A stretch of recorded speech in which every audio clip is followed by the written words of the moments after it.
মাননীয় প্রধানমন্ত্রী এই পর্যন্ত সংসদে দাঁড়াইয়া আমি যতগুলা কথা বলছি, আমি এখানে সবার সামনে বলতে পারি না, যতগুলা কথা বলছি আমি, জননেত্রী শেখ হাসিনা কিছু কিছু কথায় আমার দিকে তাকান নাই, নিচের দিকে তাকাইছিলেন, কিন্তু সবগুলা কাজের কথার ব্যাপারে উনি অ্যাকশন নিছেন। এটাই আমার সবচেয়ে বড় প্রাপ্তি। আমি নৌকা পাই নাই, কিন্তু বঙ্গবন্ধু কন্যা জননেত্রী শেখ হাসিনার আশীর্বাদ এবং দোয়া আমি পাইছি। ব্যারিস্টার সুমন কি এমন বক্তব্য দিয়েছেন যে বক্তব্য প্রধানমন্ত্রী তিনি নিজেই মাথা নিচু করে শুনেছেন এবং পরে অ্যাকশন নিয়েছেন, বললেন ব্যারিস্টার সুমন। ব্যারিস্টার সুমন তথাকথিত তিনি কিন্তু আমাদের দেশের জন্য অনেক ভালো কাজ করতেছেন এবং কোন বক্তব্য নিয়ে এত বড় কথা, যিনি প্রধানমন্ত্রী হয়েও তিনি মাথা নিচু করে শুনছেন, নীরবে শুনেছেন এবং পরে গিয়ে এটার রিয়াকশন নিয়েছেন, সেই বক্তব্যটি একটু শুনে আসি। চলুন আমরা সেই ভিডিওটি দেখে আসি। আপনাদের সঙ্গে রয়েছে আমি রাকিউল হাসান। এই নামটি মনে রাখবেন, চ্যানেল নতুন হলে সাবস্ক্রাইব করুন, পাশে আসা বেল আইকনে প্রেস করুন। চলুন সেই ভিডিওটি দেখে আসি। তারপর মাননীয় প্রধানমন্ত্রী এই পর্যন্ত সংসদে দাঁড়াইয়া আমি যতগুলা কথা বলছি, আমি এখানে সবার সামনে বলতে পারি না, যতগুলা কথা বলছি আমি, জননেত্রী শেখ হাসিনা কিছু কিছু কথায় আমার দিকে তাকান নাই, নিচের দিকে তাকাইছিলেন, কিন্তু সবগুলা কাজের কথার ব্যাপারে উনি অ্যাকশন নিছেন। এটাই আমার সবচেয়ে বড় প্রাপ্তি। আমি নৌকা পাই নাই, কিন্তু বঙ্গবন্ধু কন্যা জননেত্রী শেখ হাসিনার আশীর্বাদ এবং দোয়া আমি পাইছি। মাননীয় সদস্য সৈয়দ সাইদুল হক হবিগঞ্জ সম্পূর্ণ প্রশ্ন করুন। মাননীয় স্পিকার, আমার নির্বাচনী এলাকা হবিগঞ্জ 4 মাধবপুর চুনারঘাটে হয় নাই। মাননীয় প্রধানমন্ত্রীর সামনে দাঁড়াইয়া সাহস করে বলছিলাম যে মাননীয় প্রধানমন্ত্রী, মাননীয় স্পিকার, এমন এক দেশে জন্মাইছি যে দেশে উদ্যোক্তার চেয়ে দালালের দাম বেশি। আমাদের কাছ থেকে কিনে নেয় 100 টাকা, আরে আমাদের দালালরা সিন্ডিকেটরা 1 কেজি চার দাম হইল গিয়ে রাখে 400 টাকা। এরা তো 300 টাকা প্রতি কেজিতে লাভ, আর মরছে আমার শ্রমিক আর মালিকরা। এই জন্যই আমার নির্বাচন একটা গুরুত্বপূর্ণ কথা ছিল যে মজা মারে ফজা ভাই, আর আমরা খালি বইটা ভাই, হবে না হবে না হবে না। আর এই ফজা ভাইদের বিদায় দিয়ে আসার আমি, আরে আর যাই করি মরার আগে 4 বছর তো আর এমপি আছি, এরপরে বিদায় কইরা দিয়েন 4 বছরেই 40 বছরের ডাক ডাকাই স্যার আমি কইরা দিলাম আপনাদেরকে। আরে ঘোষণা তো দিছি সম্পদ বানাবো না, ঘোষণা দিছি যে আজকে সিএনজি মালিকদেরকে, শ্রমিকদেরকে আজকে আপনাদের আগে এদের জন্য প্রোগ্রাম করে আসছি। গত 40 বছরে আমাদের এলাকায় সিএনজিদের জন্য একটা স্ট্যান্ড করা হয় নাই। আমি এমপি হওয়ার পর মাত্র 4 মাসের ব্যবধানে 2টা স্ট্যান্ড বানাই দিছি। এরা জীবনে চিন্তা করতে পারে নাই যে যখনই যারে বলছে, এরা বলছে যে আরে জায়গা তো নাই বাজারে, তা আমি পাইলাম কই?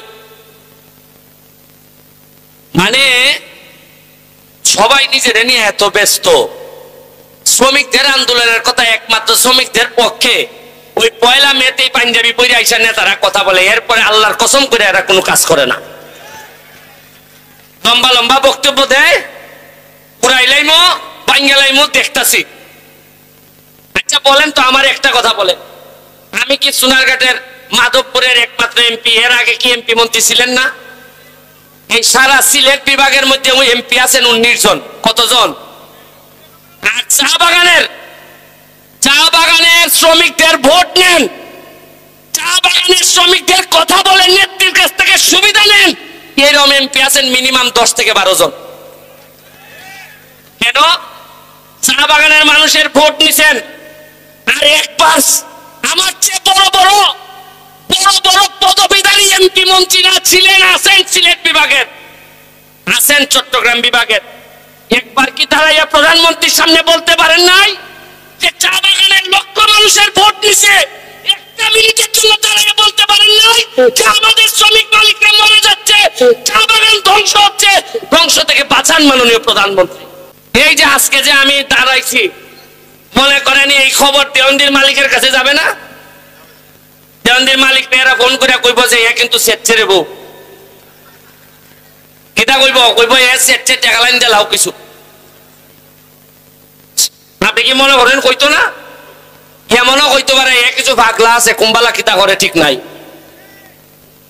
কোন মানুষের জীবনে সৎ মানুষ হইলে কিছু ভাগ হলো লাগে, নাইলে তা ঠিক করন যায় না। কিছু আধা ভাগল না হইলে এমন ভাবে বাটপার হলাইছো নি তারে ঠিক করতে কিছু আধা পাগল লাগবো এখন দেশের মধ্যে। কথায় কথায় বঙ্গবন্ধুর আদর্শের সৈনিক, তোমার খাম কিতা একবার মেরে দেন। তুমি বঙ্গবন্ধুরে সম্মানিত করবাই, তুমি জননেত্রী শেখ হাসিনার হাতকে শক্তিশালী করবাই। কেমনে? মুখে মুখে আর আইনজার পরে টেহানি জায়গা, এগুলা হবে না। আমি মাননীয় প্রধানমন্ত্রীর সামনে দেখুন, আমি তো ইগলের এমপি, আমার সৌভাগ্য হয় না আমি এমপি হব নৌকা দিয়া। তারপরে মাননীয় প্রধানমন্ত্রী এই পর্যন্ত সংসদে দাঁড়াইয়া আমি যতগুলা কথা বলছি, আমি এখানে সবার সামনে বলতে পারি না, যতগুলা কথা বলছি আমি, জননেত্রী শেখ হাসিনা কিছু কিছু কথায় আমার দিকে তাকান নাই, নিচের দিকে তাকাইছিলেন, কিন্তু সবগুলা কাজের কথার ব্যাপারে উনি অ্যাকশন নিছেন।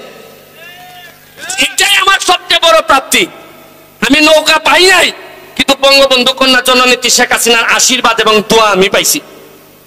কারণ সারা জীবন ছাত্রলীগ, যুবলীগ, আওয়ামী লীগ করে তাই শিখছি যে বঙ্গবন্ধুর আদর্শ খালি মুখে মুখে না, তোমার হৃদয়ে থাকতে হবে, রক্তে থাকতে হবে। আর সাধারণ নির্যাতিত নিপীড়িত মানুষের কষ্ট যেখানে হয়, এইখানে তারাই চাইতে হবে, এমপি হও আর না হও, নেতা হও আর না হও, মানুষের দুঃখে কষ্টে মানুষকে ফালাই যাওয়া যাবে না। তাইলে তুমি কোন নেতা না হইলো মানুষ দাঁড়ায় বলবে যে বঙ্গবন্ধুর রক্ত প্রবাহ মানে এই লোকটার শরীরে। চুন্নু যেভাবে ব্যারিস্টার সুমনের পিছনে লেগেছে, আমরা জানি না ব্যারিস্টার সুমন কতটুকু এগিয়ে যেতে পারবেন, কতটুকু উন্নয়ন করতে পারবেন। ভিউয়ার্স, এবার ব্যারিস্টার সুমন নিজে তোপের মুখে পড়ে গিয়েছেন সংসদে, যেখানে কথা বলতে গিয়ে এত বড় অপমান করার পরেও তারপর তিনি পাল্টা কোনো সেখানে জবাব দিতে না পারলেও তিনি বাইরে এসে ঠিকঠাক কথা বলেছেন। ভিউয়ার্স, এই ব্যারিস্টার সুমন কতটুকু উন্নয়ন করবে আমাদের বাংলাদেশের জন্য, এটাই আমাদের দেখার বাকি। ভিউয়ার্স, আজকের ভিডিও এই পর্যন্তই। চ্যানেল নতুন হলে সাবস্ক্রাইব করুন, পাশে আসা বেল আইকনটি প্রেস করুন। আল্লাহ হাফেজ।